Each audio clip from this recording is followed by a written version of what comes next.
रूहुल Quran online institute Pakistan और बैरूनी ममालिक में रहने वालों के लिए कुरान और हदीस सीखने का सुनहरी मौका। बच्चों की इस्लामी तालीमात के साथ साथ दुरुस्त अकायद और सीरत व किरदार की तामीर पर खुसूसी तवज्जो देता है।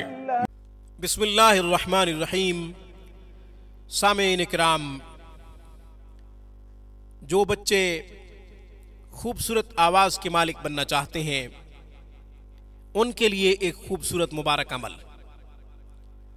कोई बच्चा कारी बनना चाहता है, वो चाहता है कि उसकी आवाज़ खूबसूरत हो, जादुई आवाज़ मिले, आवाज़ में तरन्नुम हो, जो कि लोगों को अपना गर्विदा कर दे।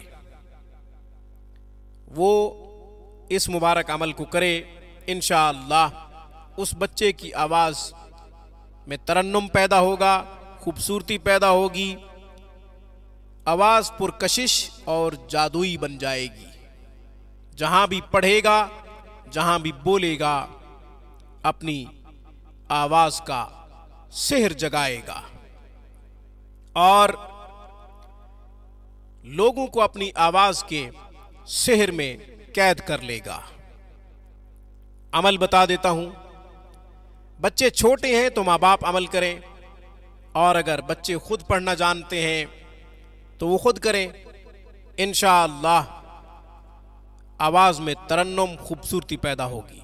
नात खान बनना चाहते हैं या कारी बनना चाहते हैं या फिर सहाफ़ी बनना चाहते हैं, सहाफ़ियों को भी अच्छी आवाज़ चाहिए होती है। मीडिया से ताल्लुक़ रखने वाले जब अपनी अच्छी आवाज़ में कुछ भी बोलते हैं तो वो परफॉर्मेंस उनकी जो है बहुत अच्छी समझी जाती है, लोगों में जल्द मकबूल हो जाते हैं। इसलिए आप ये अमल करें, यकीन के साथ कीजिए, बेयकीनी के साथ ये अमल ना कीजिएगा। दुरूद शरीफ का अमल है। छोटा सा दुरूद बताता हूं। सल्लल्लाहु अलैहि वसल्लम, सल्लल्लाहु अलैहि वसल्लम 121 दफा पढ़ना है। 121 दफा पढ़ने के बाद पानी पे दम करें, पानी पी ले। जो भी बच्चा अपनी खूबसूरत आवाज़ चाहता है वो बच्चा सल्लल्लाहु अलैहि वसल्लम 121 दफा पढ़े और पानी पे दम करके पानी पी ले। और अगर बच्चे छोटे हैं तो ये अमल माँ बाप भी कर सकते हैं।